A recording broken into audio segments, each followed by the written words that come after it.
63. 인생의 거친 파도는 이미 다 지나갔다고 생각했습니다.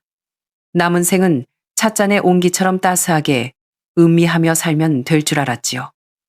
하지만 생각지도 못했습니다. 그저 평범해 보였던 상견례 자리가 어머니라는 이름을 가진 제게 결혼 생활보다 더 복잡하고 고된 시련의 장이 될 줄은요. 만약 당신이 어머니라면 딸아이가 엄마, 그날은 좀 귀티나게 입어주면 안 될까라고 부탁할 때 어떤 마음이 들까요? 만약 당신의 귀로 미래의 사위가 될 사람이 저쪽으로 좀 가 계세요. 우리 이야기하는데 방해되니까 라고 말하는 걸 직접 듣게 된다면 당신은 어떻게 하시겠습니까?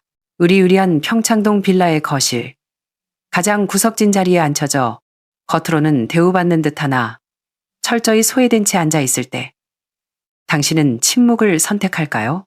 아니면 아무도 예상치 못한 방식으로 그 모든 상황을 뒤집어 그들을 심판하시겠습니까? 오늘 우리가 이야기할 것은 단순한 계급과 자존심의 대결이 아닙니다. 한 어머니가 평생을 바쳐 얻은 지혜로 딸의 결혼 앞에 놓인 마지막이자 가장 중요한 관문을 지켜낸 이야기입니다. 제 이름은 임정희, 올해로 63입니다. 남들은 이 나이가 되면 자식들 성가 정자하고 자리 잡는 걸 보는 게 낙이라고들 하죠. 저도 그렇게 생각했습니다. 아이만 반듯하게 키우면 제 인생의 소임은 다한 것이라 믿었으니까요. 하지만 그날 딸의 미래 시댁인 평창동에 그 대저택에 발을 들여놓던 순간 깨달았습니다.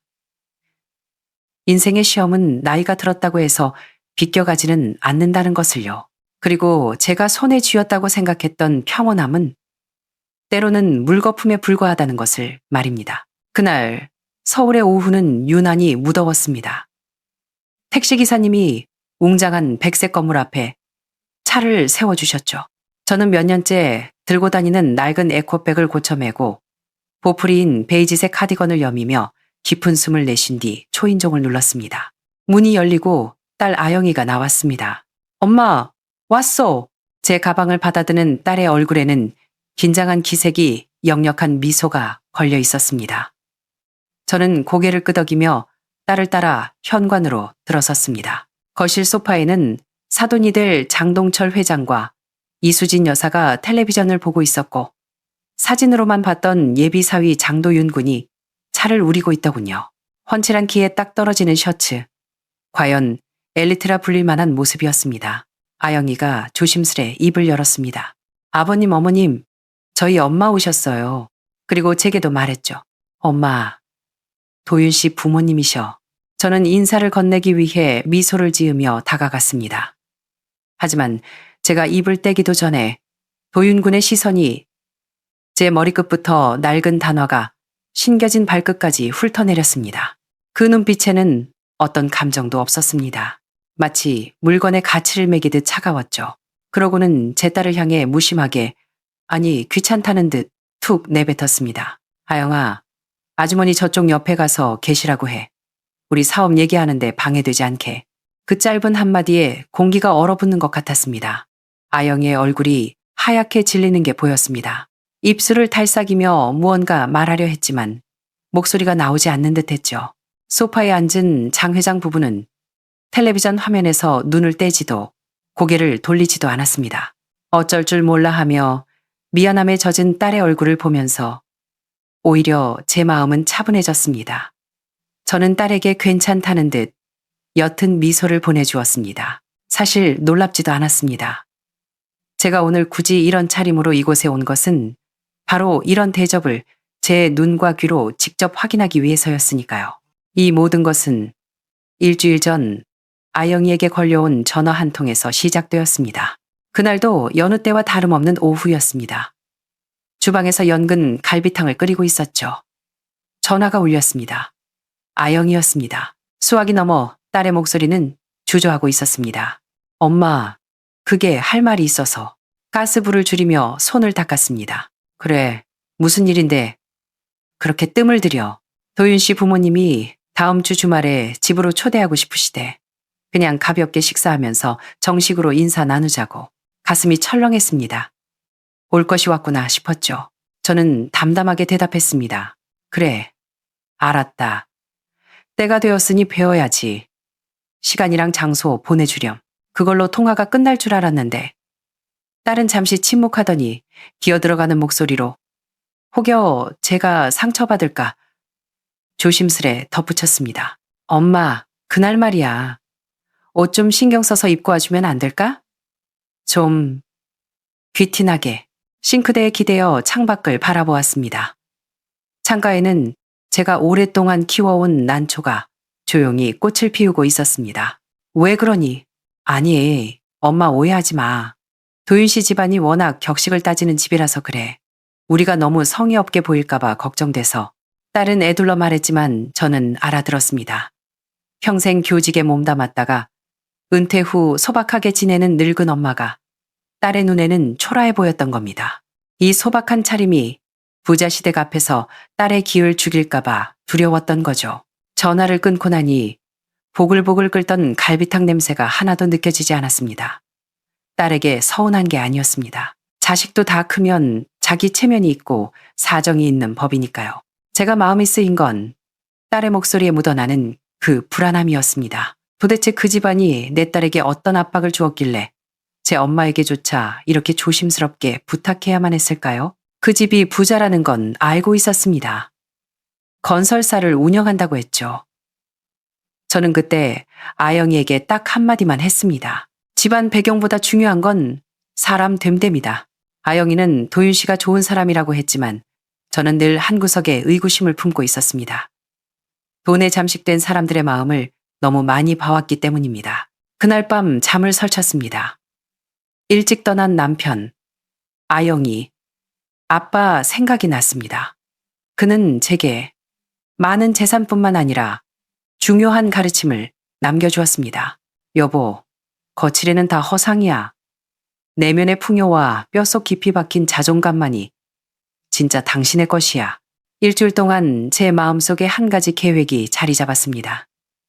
그들이 그토록 격식과 겉모습을 중시한다면 나는 가장 진실한 모습을 보여주겠다고요.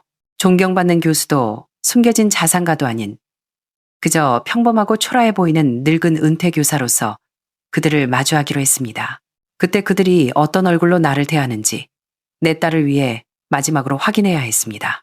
그 젊은이, 도윤군의 한마디는 그 집안의 본색을 드러내는 리트머스 시험지였습니다. 제 낡은 카디건은 사실 30년 전 남편이 사준 옷입니다. 남편은 40 초반, 사업이 한창 잘 나가던 때에 갑작스러운 사고로 세상을 떠났습니다. 장례를 치르고 나서 친척들은 회사를 팔아 그 돈으로 편히 살라고 했습니다. 여자 혼자 무슨 사업이냐면서요. 하지만 저는 듣지 않았습니다. 전문 경영인에게 회사를 맡기고 대주주로 물러난 뒤 저는 대학 강단으로 돌아갔습니다. 낮에는 교수였지만 밤에는 아영이의 숙제를 봐주고 옷을 기워 입히는 엄마였습니다. 사람들은 심지어 아영이조차 우리가 가세가 기울어 검소하게 사는 줄 알았습니다. 강남의 큰 아파트에서 나와 결혼 전 살던 오래된 아파트로 이사했고 명품 대신 에코백을 들었으니까요. 남편이 남긴 막대한 지분과 자산은 아영이 모르게 조용히 불려나가고 있었습니다. 남편은 돈을 벌었지만 돈 자랑을 하지 않는 사람이었습니다. 빛바랜 면 셔츠를 즐겨 입었고 저와 공원을 산책하는 걸 가장 좋아했죠. 한 번은 화려한 파티에 갔다가 제가 주눅이 들어 나 너무 초라하지 않아? 라고 물었을 때 그가 제 손을 잡으며 했던 말을 기억합니다. 정희야, 진짜 부자는 남에게 보이는 것에 있지 않아. 머릿속의 지혜, 마음의 평온, 그리고 뼛속의 자존심. 그게 진짜야. 아영이가 건축과에 갔을 때 재료비가 비싸 밥값을 아끼는 걸 보고 저는 몰래 전당포에 갔습니다. 남편이 첫 수익으로 사준 독일제 만년필을 맡기고 돈을 마련해 딸에게 장학금이라며 주었죠. 나중에 여유가 생겨 몇 배의 돈을 주고 그 펜을 되찾아왔지만 아영이는 모릅니다. 저는 딸에게 결핍을 가르치고 싶었습니다. 모든 게 당연하지 않다는 것, 원하면 노력해서 얻어야 한다는 것을요. 그게 제가 물려줄 수 있는 가장 큰 유산이라 믿었으니까요. 그래서 딸이 귀티나게 입어달라고 했을 때 저는 옷장에 걸린 명품 정장과 비단 옷들을 뒤로 하고 이 낡은 카디건을 꺼내 입었습니다. 이건 가난의 상징이 아닙니다. 제 인생의 역사이자 남편에 대한 그리움, 딸을 키워낸 훈장입니다. 만약 저들이 이 옷 뒤에 숨겨진 어머니의 존엄을 보지 못한다면 그들은 내 딸을 가질 자격이 없는 사람들입니다. 저는 딸이 안내해준 구석 자리에 앉았습니다. 말이 좋아 응접실이지 메인 거실에서 툭 튀어나온 작은 공간이었습니다. 정원에 잘 깎인 잔디와 인공폭포가 보였지만 물소리가 오히려 적막함을 더했습니다. 거실 쪽의 대화 소리는 보이지 않는 유리벽 너머의 세상처럼 들렸습니다. 저는 등을 꼿꼿이 펴고 앉아 집안을 관찰했습니다. 천장 높은 샹들리에, 대리석 바닥, 육중한 수입 가구들, 모든 게 잡지 속 모델하우스처럼 완벽했지만 사람 냄새가 나지 않았습니다. 구석에 걸린 명화에는 먼지가 쌓여 있었고 앤티크 전화기는 선도 연결되지 않은 장식품이었습니다. 비싼 물건들이 주인을 위해 존재하는 게 아니라 그저 여기 비싼 게 있다고 과시하기 위해 존재하는 곳이었습니다. 딸 아영이는 소파 끝에 엉덩이만 살짝 걸친 채 긴장한 미소를 짓고 있었습니다. 도윤구는 옆에서 스마트폰만 들여다보고 있었죠. 장 회장은 리모컨을 쥔 채 뉴스에 나오는 경제 정책을 비평하고 있었습니다. 저거? 눈앞의 것만 보고 큰 그림을 못 그려. 그러더니 아들에게 물었습니다. 강남 재개발 건은 어떻게 됐냐? 김 국장하고는 얘기 끝났어. 네. 지난주에 식사 대접하면서 잘 말씀드렸습니다. 그래. 요즘 세상에 사업하기가 어디 쉽냐. 인맥 관리 잘해야지. 대화의 모든 주제가 돈, 인맥, 이익뿐이었습니다. 그때 장 회장의 아내 이수진 여사가 입을 열었습니다. 화려한 네일아트를 한 손을 흔들며 아영이에게 말했죠. 아영아, 너네 건축사무소에서 미술관 프로젝트 한다며 황 소장이 맡았다지. 나 황 소장 와이프랑 잘 아는데 깐깐한 양반이라 힘들겠다. 아영이는 굳은 미소로 고개를 끄덕였습니다. 네, 많이 배우고 있습니다. 제 딸은 밖에서는 당당한 건축가인데 이 황금 새장 속에서는 날개 꺾인 새처럼 보였습니다. 가슴이 아려왔습니다. 한참 뒤에야 이 여사가 저를 발견한 척 과장된 목소리로 말했습니다. 어머, 실례했네요. 임 선생님을 너무 오래 혼자 두게 했네. 아영아, 엄마 이쪽으로 오시라고 해. 아줌마에서 임 선생님으로 호칭이 바뀌었지만 존중이 아니라 이제 신문을 시작하겠다는 신호였습니다. 저녁 식사는 서울 야경이 내려다 보이는 통유리 다이닝룸에서 진행되었습니다. 은식기가 번쩍이는 식탁, 저는 가장 끝자리에 앉았습니다. 아영이가 제게 음식을 덜어주려 했지만 눈짓으로 말렸습니다. 제가 약해 보일수록 저들은 더 기고만장해질 테니까요. 식사가 끝나갈 무렵 이 여사가 입을 닦으며 본론을 꺼냈습니다. 다이아몬드 팔찌처럼 반짝이지만 차가운 미소를 지으면서요. 임 선생님, 평생 교직에 계시느라 고생 많으셨어요. 은퇴하시니 좋으시죠? 요즘은 뭐 하고 지내세요? 그냥 책 보고 화초 가꾸고 가끔 아영이한테 반찬이나 해다 줍니다. 사실대로 말하자 그녀의 입가에 묘한 우월감이 번졌습니다. 정희 씨, 제가 언니라고 불러도 되죠? 그 오래된 아파트에서 혼자 지내신 지 꽤 되셨죠? 적적하지 않으세요. 은근슬쩍 호칭을 바꾸며 오래된 아파트를 강조했습니다. 가난하고 시대에 뒤떨어졌다는 낙인을 찍는 것이죠. 오래 살아서 정들고 이웃들도 좋아 괜찮습니다. 그래도 요즘 물가가 얼마나 비싼데 연금만으로는 빡빡하시죠. 직설적인 무례함에 아영이 몸이 굳는 게 느껴졌습니다. 저는 식탁 밑으로 딸의 손을 토닥이며 고개를 들고 담담히 말했습니다. 아껴 쓰면 그럭저럭 살만합니다. 제가 워낙 씀씀이가 없어서요. 그 대답에 이 여사는 만족한 듯 했습니다. 그때 장 회장이 거들었습니다. 임 선생님, 참 검소하시네요. 존경스럽습니다. 하지만 요즘 세상에 월급이나 연금만 믿고 살면 안 되죠. 돈이 돈을 벌게 해야지. 우리 도윤이는 벌써 자기 명의로 건물이 몇 채인데 아들을 보며 으스대는 그들의 눈빛이 오히려 딱해 보였습니다. 장부상의 숫자가 그들의 유일한 자랑거리였으니까요. 이 여사가 결정타를 날렸습니다. 정희 언니, 우리 아영이 며느리 되면 다 한 식구잖아요. 친정 어머니가 궁색하게 지내시는 거 우리 마음이 안 편해요. 혹시 어려운 일 있으면 언제든 말해요. 우리가 좀 도와드릴 테니까. 말은 도움이지만 속뜻은 명확했습니다. 우리 집에 손 벌리지 않게 우리가 미리 선을 긋고 적선 좀 하겠다는 뜻이었죠. 그리고 장 회장인 옛길을 박았습니다. 내 생각은 이렇습니다. 결혼하면 아영이는 일 그만두게 하죠. 며느리가 밖으로 나도는 거 우리 집안 정서에 안 맞아요. 집에서 살림하고 빨리 대를 잇는 게 여자 본분 아니겠습니까? 생활비는 섭섭지 않게 줄 테니 걱정 말고. 아영이가 고개를 푹 숙이고 디저트 스푼을 꽉 쥐는 게 보였습니다. 건축가로서의 꿈과 노력이 대를 잇는 도구 취급을 받는 순간이었습니다. 제 안에서 분노가 치밀어 올랐습니다. 이건 돈 문제가 아니라 한 인간에 대한 모독이었습니다. 하지만 저는 찻잔을 들어 그 분노를 꿀꺽 삼켰습니다. 아직 때가 아니었으니까요. 장 회장은 다시 도윤군에게 사업 이야기를 꺼냈습니다. 그 친환경 에너지 프로젝트는 어떻게 됐냐? 그게 좀 어렵습니다. 진입 장벽이 높아서요. 기술 제휴가 쉽지 않네요. 장 회장이 혀를 찼습니다. 이 문제를 한 번에 해결하려면 그 베일에 쌓인 반석테크랑 손을 잡아야 하는데 말이야. 거기 대표가 얼굴 없는 투자자라지?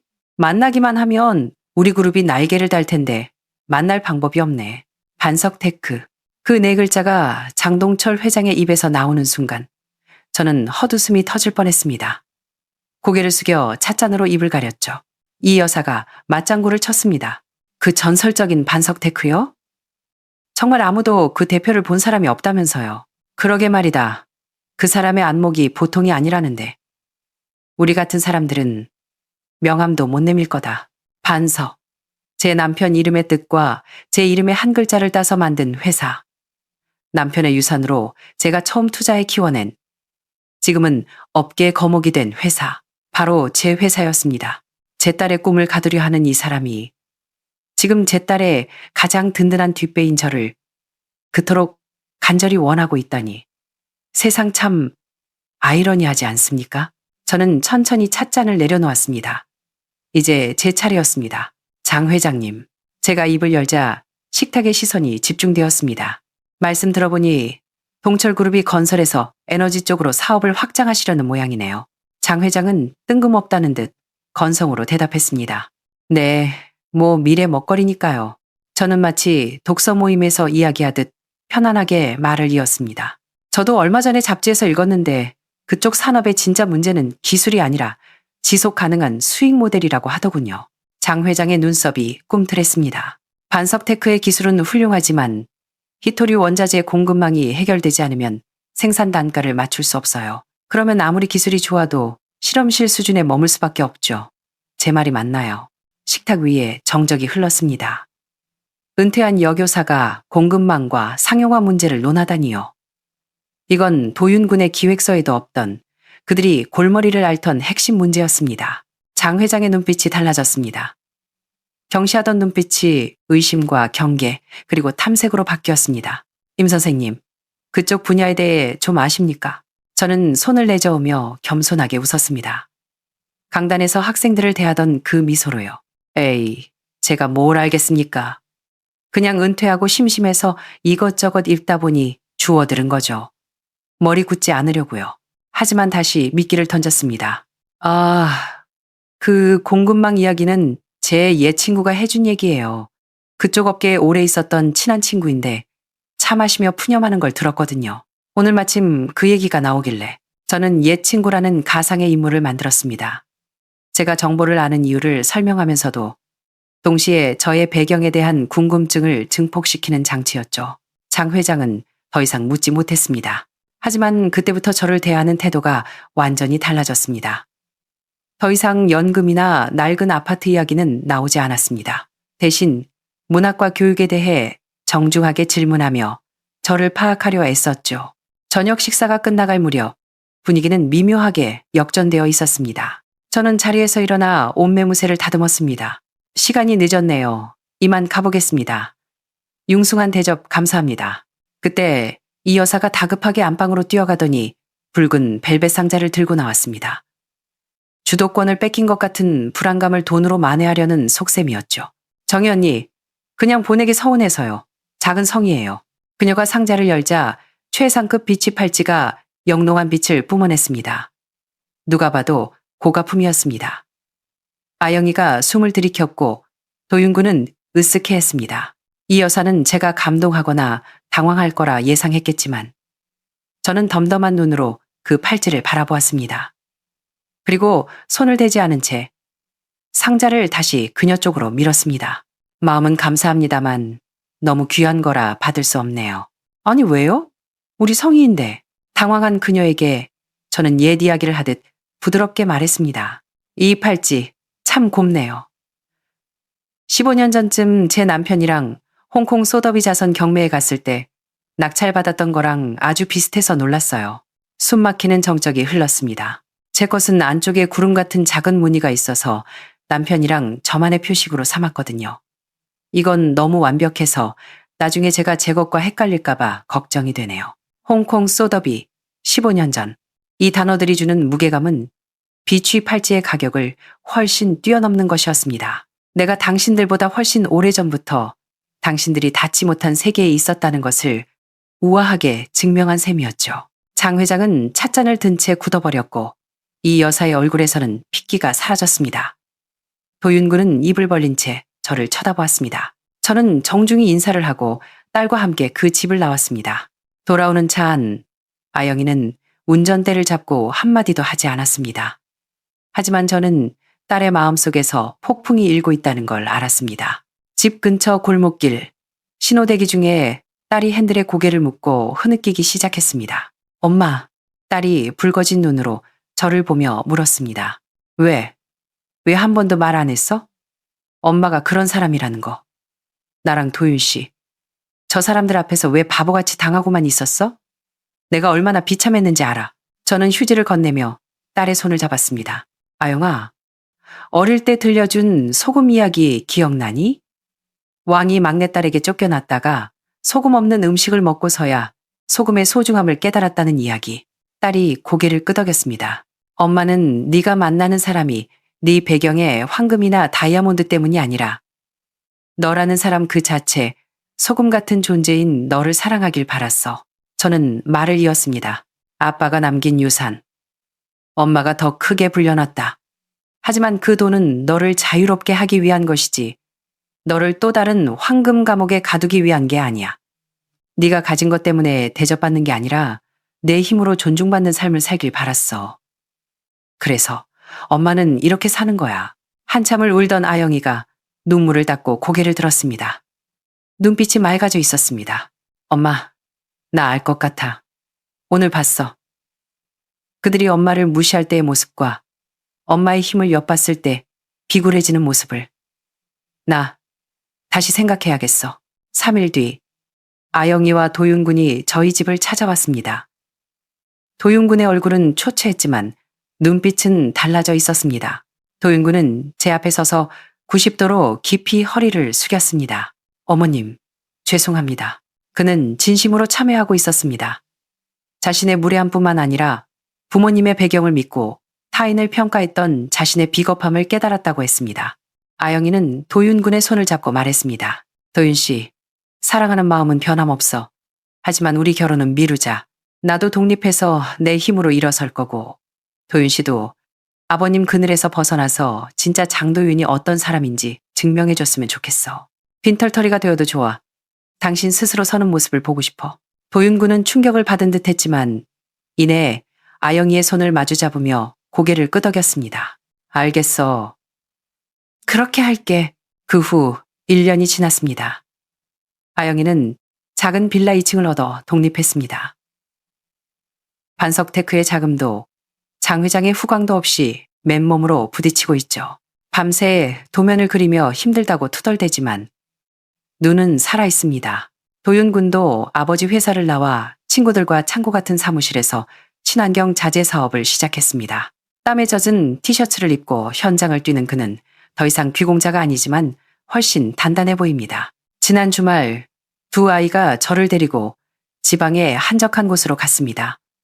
오래된 한옥 찻집에서 도윤군이 제게 차를 따라주었습니다. 익숙하고 따뜻한 손길이었습니다. 어머님, 그때 주신 가르침 덕분에 제가 진짜 제 인생을 살게 되었습니다. 감사합니다. 아영이가 청사진 한 장을 펼쳤습니다. 엄마, 이거 우리가 나중에 지을 집이야. 크진 않지만 마당에 꽃도 심고 주방은 이렇게 만들 거야. 그들이 그리는 미래에는 주식이나 상장이 아니라 햇살과 꽃, 그리고 함께 요리하는 저녁이 담겨 있었습니다. 그제야 저는 남편이 남긴 부부의 진짜 의미를 알았습니다. 그것은 과시하기 위함이 아니라 내 아이가 세상의 편견에 아니요 라고 말할 수 있는 용기, 그리고 진짜 행복을 선택할 수 있는 자유를 주기 위한 것이었다는 것을요. 진정한 부자는 거칠에 있지 않습니다. 그날의 낡은 카디건처럼 삶의 결마다 배어있는 떳떳함이 진짜 유산임을 저는 오늘도 아이들을 보며 배웁니다. 저는 냉정한 실험 관찰자처럼 모든 데이터를 기록했습니다. 결과가 어떻게 될지 몰랐지만 결정적인 기말고사가 멀지 않았음을 직감했습니다. 저의 이 실험을 끝까지 밀고 나가게 만든 건 제 바둑 친구 김 씨의 비극이었습니다.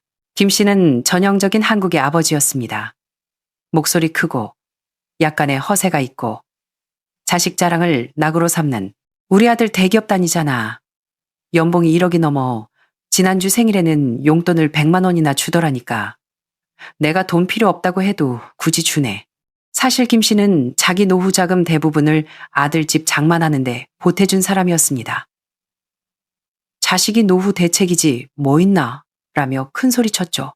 제가 돈은 쥐고 있으라고 조언했지만 그는 콧방귀를 뀌었습니다. 자식하고 돈 계산하는 거 아니야. 정 떨어지게. 자식하고. 하지만 효도라는 꿈에 취한 사람은 깨울 수 없습니다. 현실이 따귀를 때리기 전까지는요. 실험 2년 차쯤 김 씨가 뇌출혈로 쓰러져 반신불수가 되었습니다. 처음엔 아들이 간병인도 쓰고 자라는가 싶더니 2달 뒤 병원에 가보니 상황은 참혹했습니다.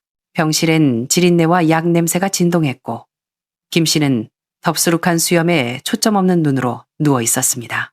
기저귀는 제때 갈지 않아 축축해 보였고 식판의 밥은 차갑게 식어 있었습니다. 복도에서 아들 부부가 싸우는 소리가 들렸습니다. 간병비만 한 달에 400이야. 언제까지 이럴 건데. 아버님 돈 당신이 다 가져가서 투자 말아먹었잖아. 나 다음 달에 복직해야 돼. 당신이 알아서 해. 병실에 들어서자 김 씨가 저를 보고 성한 한 손으로 제 손을 꽉 잡으며 울부짖었습니다. 고 선생. 네, 내가 후회돼. 차라리 죽는 게 낫지. 병원 문을 나서는데 찬바람이 칼처럼 얼굴을 때렸습니다. 김 씨의 오늘이 효도에 노년을 건 수많은 노인들의 내일이 될 수도 있다는 경고음이 귓가에 쟁쟁했습니다. 고명원, 네 길이 맞다. 독해져야 한다. 이 실험을 끝까지 완수해라. 그날 밤 저는 고량주 대신 독한 소주 한 잔을 따랐습니다. 여보, 보고 있지? 난 김 씨처럼 안 될 거야. 내 발로 서서 존엄하게 갈 거야. 그리고 마침내 그날이 왔습니다. 인생의 모든 재난이 그렇듯 예고도 없이 찾아왔습니다. 일요일 오후 서재에서 신문을 보는데 갑자기 불에 달군 집게로 심장을 쥐어짜는 듯한 통증이 덮쳤습니다. 급성 심근경색, 숨이 막히고 천장이 빙글빙글 돌았습니다. 저는 쓰러지기 직전 죽을 힘을 다해 거실벽에 설치해둔 비상 호출벨을 눌렀습니다. 눈을 떠보니 구급차 아니었습니다. 사이렌 소리, 심폐소생술을 하는 구급대원. 할아버지, 제 말 들리세요? 보호자 번호 대세요. 의식이 흐려지는 와중에도 제 머릿속엔 오직 하나. 마지막 시험 문제가 떠올랐습니다.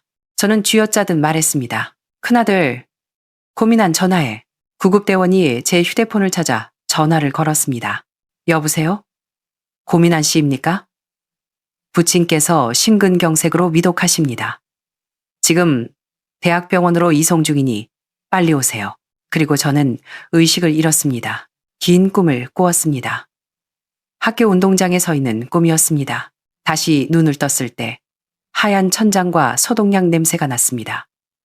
심전도 모니터의 규칙적인 기계음. 살았구나. 간호사가 다가왔습니다. 할아버지, 깨어나셨어요? 저는 쉰 목소리로 물었습니다. 내 아들, 왔나요? 간호사의 얼굴에 묘한 동정심이 스쳤습니다. 네, 큰아드님께 먼저 연락드렸는데 중요한 회의 중이라 바로 못 오신다고 해서 둘째 아드님께 전화드렸더니 바로 오셨어요. 수술 동의서도 둘째 아드님이 쓰셨고 입원 보증금도 내셨고요. 간호사의 말은 정밀한 수술칼처럼 제 마지막 환상을 도려냈습니다. 상상이 갔습니다. 첫 번째 전화. 민환이는 병원비 얼마나 나올까? 내 투자금은 부터 계산했을 겁니다. 아버지 목숨보다 중요한 회의란 게 도대체 뭘까요? 두 번째 전화. 민빈이는 손님을 태우고 가다가 전화를 받자마자 차를 돌렸을 겁니다. 돈 계산 따위는 없었겠죠. 아버지가 위독하다는 사실 하나만 있었을 겁니다. 나중에 며느리에게 들은 사실은 제 예상과 거의 같았습니다. 민빈이는 택시 시동도 안 끄고 응급실로 뛰어들어와 돈은 얼마가 들어도 좋으니 살려만 달라고 매달렸답니다. 반면 민환이는 수술이 끝나갈 때쯤 말끔한 양복 차림으로 나타나 보증금을 결제하려는 민빈이를 막아서며 쇼를 했답니다. 민빈아! 형이 있는데 네가 돈을 내면 쓰냐? 그러고는 전화기를 들고 여기저기 전화를 돌리며 큰 소리를 쳤답니다. 김 사장, 나야. 급전 좀 융통해줘. 박전무, 자금 좀 없어? 결국 요즘 자금 사정이 안 좋네라며 꼬리를 내렸고 묵묵히 지켜보던 민빈이가 카드를 내밀어 결제했답니다. 일반 병실로 옮기고 나서 저는 결단을 내렸습니다. 이제 성적표를 공개하고 판결을 내릴 시간입니다. 두 아들을 불렀습니다. 민환이는 의례적인 걱정스러운 표정, 민빈이는 피곤했던 얼굴이었습니다. 저는 민빈이에게 침대 옆 서류 가방을 가져오게 했습니다. 그리고 갈색 노트를 꺼내 민환이에게 던져주었습니다. 민환아, 이거 한번 봐라. 민환이는 의아해하며 펼쳐보더니 얼굴이 사색이 되었습니다. 제 익숙한 필체로 적힌 기록들, 효도 용돈 100만 원, AI 칩 투자 1억 원, 사업 자금 3천만 원, 마지막 장 합계 금액 3억 1 200만 원. 아버지, 이게 무슨...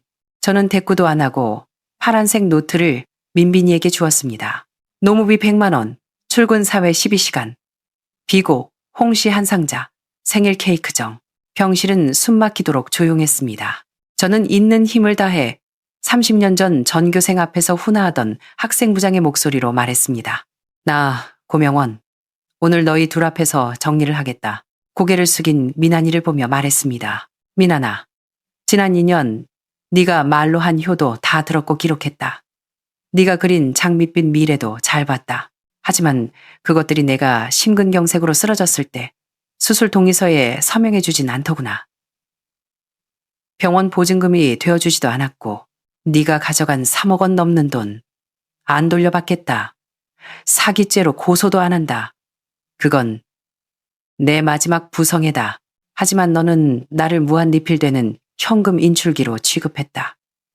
네가 인출해 간 건 돈이 아니라 내 신뢰다. 그리고 민빈이를 보았습니다. 녀석은 어쩔 줄 몰라 하고 있었습니다. 민빈아, 제 목소리가 부드러워졌습니다. 지난 2년 나는 돈을 주고 너는 노동을 했다. 철저한 거래 관계였지. 그런데 내가 쓰러졌을 때 너는 달려왔고 주저없이 서명하고 돈을 냈다. 그건 계약서에 없는 내용이다. 그 마음 내가 잘 받았다. 저는 변호사를 통해 공증받은 유언장을 공개했습니다. 내 모든 재산, 현금, 주식, 부동산은 전부 신탁펀드에 맡긴다. 수익자는 나 자신이다. 그리고 민빈아, 너를 내 성년 후견인이자 이 신탁의 감독인으로 지정한다. 펀드에서는 매달 250만 원이 네 계좌로 지급될 거다. 너는 내 일상과 치료를 책임져라. 이건 네 노동과 재수 씨의 수고비다. 사양 말고 받아라. 그래야 네가 생업 걱정 없이 나를 돌볼 수 있고 나도 마음 편히 너한테 의지할 수 있다. 규칙을 정해야 효도도 오래가는 법이다. 민빈이의 눈시울이 붉어졌습니다. 민환이를 향해 마지막 선고를 내렸습니다. 민환이 너, 저 장부에 적힌 3억 1 200만 원은 나중에 유산 상속분에서 2배로 차감될 거다. 살아있는 동안 찾아오는 건 막지 않겠다. 하지만 돈은 단 10원도 기대하지 마라. 내 힘으로 저 돈 갚을 능력 되면 그때 다시 와서 효도 운운해라. 저는 손을 휘저었습니다.